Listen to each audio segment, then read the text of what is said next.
Hello students, today we are going to learn about what is atomicity. But atomicity पढ़ने से पहले हमें ये जानना है कि मॉलिक्यूल होता क्या। सिंपल सी बात है यार, जब दो या दो से ज्यादा एटम आपस में केमिकल बॉन्ड के थ्रू या केमिकल फोर्स के थ्रू या फोर्स ऑफ अट्रैक्शन के थ्रू कंबाइन करेंगे तो उसी जो नया एक बॉन्ड बनेगा, जो नया एक कनेक्शन बनेगा, जो दो एटम मिलकर बनाएंगे, उसी को मॉलिक्यूल कहते हैं। बहुत सिंपल है मॉलिक्यूल समझना। 9th क्लास के बच्चों को बहुत दिक्कत होता है मॉलिक्यूल होता क्या, कोई बड़ा चीज नहीं है। आपको पता है एटम क्या होता है। जब एटम कंबाइन करते हैं, सेम टाइप के एटम भी कंबाइन कर सकते हैं, डिफरेंट टाइप के एटम भी कंबाइन कर सकते हैं। एग्जांपल समझते हैं, जैसे हाइड्रोजन, तो हाइड्रोजन H2 फॉर्म में एग्जिस्ट करता है। तो यहां पे अगर देखा जाए तो दो हाइड्रोजन के एटम कंबाइन किए हैं और दो हाइड्रोजन के एटम कंबाइन करने से क्या मिला, हमें एक मॉलिक्यूल मिला। H2O भी एक मॉलिक्यूल है, लेकिन H2O में दो डिफरेंट एटम है, एक हाइड्रोजन है, एक ऑक्सीजन, क्योंकि H2O आपका क्या है, वाटर है। वाटर आपको पता ही क्या है, ठीक है। सेम ऐसे ही मीथेन हो गया या बहुत सारी चीजें। जैसे मीथेन क्या होता है, मीथेन का फॉर्मूला क्या होता है, CH4, तो एक कार्बन है और एक हाइड्रोजन है। तो यहाँ पे दो डिफरेंट एटम कंबाइन किए तो क्या मिला हमें, मॉलिक्यूल, ठीक है। तो जब एटम कंबाइन करेंगे तो उससे जो मॉलिक्यूल मिलेगा तो उसको बोलते हैं मॉलिक्यूल ऑफ एन एलिमेंट। और अगर आपके डिफरेंट एटम कंबाइन करके बनाएंगे मॉलिक्यूल तो उसको बोलेंगे मॉलिक्यूल ऑफ अ कंपाउंड, ठीक है। अब यही पे टर्म आता है एटॉमिसिटी। व्हाट इज एटॉमिसिटी, कि कितने एटम कंबाइन करके मॉलिक्यूल बना रहे हैं, उसी को बोलते हैं एटॉमिसिटी। जैसे अगर एक ही एटम कंबाइन करके मॉलिक्यूल बना रहा है तो उसको क्या बोलेंगे, उसका एटॉमिसिटी क्या है, 1 है, तो इसको बोलेंगे मोनो। व्हाट इज एटॉमिसिटी, इसको पहले डिफाइन करते हैं। Number of atoms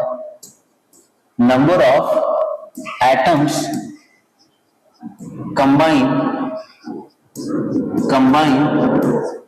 to form molecule, number of atoms combine to form molecule, that is called as its atomicity. Like we know that helium itself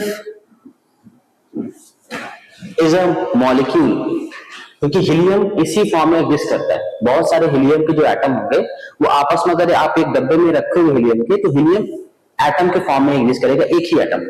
तो हम बोलेंगे कि ये है आपका मोनो एटॉमिक। जब एक ही एटम कंबाइन करके आपका मॉलिक्यूल बनाएगा तो उसको बोलेंगे मोनो एटॉमिक। तो हम बोलेंगे कि इसका एटॉमिसिटी क्या है, कितने एटम कंबाइन कर रहे हो मॉलिक्यूल बना रहे हैं। सिंपल सी बात है, एक ही एटम है हीलियम का, तो इसका एटॉमिसिटी क्या हो गया, 1। वैसे ही हीलियम होगा, जितने भी आपके नोबल गैस है, हीलियम, नियॉन, आर्गन, ये सभी क्या है आपके मोनोएटॉमिक, क्योंकि एक ही एटम कंबाइन करके बनेंगे मॉलिक्यूल, ठीक है। तो इन सभी का एटॉमिसिटी क्या है, 1।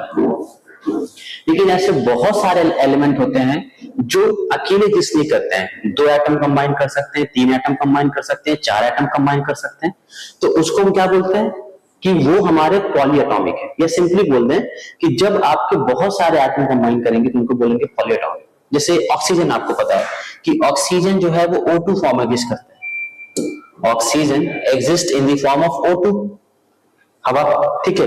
तो इसका एटॉमिसिटी क्या है, 2 एटम कंबाइन करके क्या बना रहा है, मॉलिक्यूल। तो इसका एटॉमिसिटी क्या हो गया, ये हो गया आपका डाइएटॉमिक, ये हो गया डाइएटॉमिक। तो इसका एटॉमिसिटी क्या हो गया, इसका एटॉमिसिटी 2 हो गया, ठीक है। अगला ऐसे ही आपका H2 है, 2 हाइड्रोजन के एटम कंबाइन कर रहे हैं तो बना रहा है मॉलिक्यूल, ये डायटोमिक हुआ, तो इसका एटॉमिसिटी क्या हुआ, 2 हुआ, ठीक है। सेम ऐसे ही क्लोरीन हो गया, 2 एटम कंबाइन करते हैं बनाते हैं मॉलिक्यूल, तो ये भी क्या है, डायटोमिक मॉलिक्यूल है, इसका एटॉमिसिटी क्या हो गया, 2 हो गया। ऐसे ही 3 एटम कंबाइन कर सकता है, जैसे ओजोन, आपको पता है ओजोन O3, ठीक है। तो O3 में ये एक ट्राई एटॉमिक मॉलिक्यूल है, क्योंकि 3 एटम कंबाइन कर रहे हैं, ठीक है, ट्राई एटॉमिक। तो इसका एटॉमिसिटी क्या हो गया, 3 हो गया। तो वैसे भी 2 के बाद हम जितने भी होते हैं उनको हम पॉलीएटॉमिक नाम दे देते हैं, ठीक है। जैसे अगर 4, जैसे फास्फोरस जो है ये P4 फॉर्म में एग्जिस्ट करता है, ठीक है। तो हम बोलेंगे इसका एटॉमिसिटी क्या है, ये भी आपका, ये इसका पॉलीएटॉमिक में आएगा, ठीक है। किसमें आएगा, पॉलीएटॉमिक में। तो इसका एटॉमिसिटी क्या हो जाएगा, 4 सल्फर है, किस फॉर्म में यूज करेगा, S8 के फॉर्म में। तो सल्फर भी क्या है, पॉलीएटॉमिक है, ठीक है। यहां पे इसका एटॉमिसिटी क्या हो गया, 8। तो अभी तक जो भी हमने एग्जांपल देखा उस सारे एग्जांपल में आपके सेम टाइप के एटम कंबाइन करके मॉलिक्यूल बना रहे थे, लेकिन ऐसा भी हो सकता है कि डिफरेंट एटम कंबाइन करके बनाए मॉलिक्यूल। जैसे अभी मैंने आपको एग्जांपल दिया H2O, तो H2O भी क्या है आपका एक मॉलिक्यूल है, लेकिन it is molecule of a compound. Element का ये मॉलिक्यूल नहीं है, ये कंपाउंड का मॉलिक्यूल, दो से ज्यादा एलिमेंट जब कंबाइन करके मिलता है हमें मॉलिक्यूल मिलता है। तो इसका एटॉमिसिटी क्या होगा, देखिए ध्यान से, तो यहाँ पे 2 हाइड्रोजन के एटम और 1 ऑक्सीजन के एटम, तो इसका एटॉमिसिटी क्या हो गया, 2 + 1 3। कैल्शियम CaCO3, कैल्शियम कार्बोनेट, तो यहाँ पे कितने एटम कंबाइन कर रहे हैं, तो बहुत सारे लोग C एक एटम हो गया, A नहीं, Ca अपने आप में एक एटम है, तो कैल्शियम एक एटम हो गया, एक कार्बन हो गया और 3 ऑक्सीजन एटम हो गया। तो इसका एटॉमिसिटी क्या हो जाएगा, 1 कैल्शियम 1 कार्बन एंड 3 ऑक्सीजन, कितना हो गया इसका एटॉमिसिटी, 5। अगला ऐसे भी लिखा हुआ मिल सकता है CaOH का ट्वाइस, CaOH का ट्वाइस, बताओ इसका एटॉमिसिटी क्या है। अब बच्चे समझते हैं कि OH पे तो ट्वाइस लिखा है तो ये एक एटम हो गया, नहीं, आपको पता है कि ये कैल्शियम है, ये ऑक्सीजन का एटम है, ये हाइड्रोजन का एटम। तो अगर इसको मैं अलग अलग करूं तो मैं क्या दिखेगा, एक कैल्शियम है, 2 ऑक्सीजन है और 2 हाइड्रोजन, क्योंकि OH का ट्वाइस है, होल ट्वाइस। तो इसका एटॉमिसिटी क्या हो जाएगा, 1 कैल्शियम 2 ऑक्सीजन प्लस 2 हाइड्रोजन।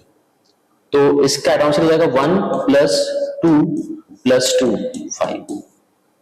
तो ये एटॉमिसिटी होता है, बहुत सिंपल है। एटॉमिसिटी क्या होता है, कितने एटम कंबाइन करके मॉलिक्यूल बना रहे, उसी को बोलते हैं एटॉमिसिटी, ठीक है। ये एलिमेंट का भी हो सकता है, ठीक है, और मॉलिक्यूल और कंपाउंड का भी मॉलिक्यूल हो सकता है, वही आपका atomicity. With this we end today, thank you.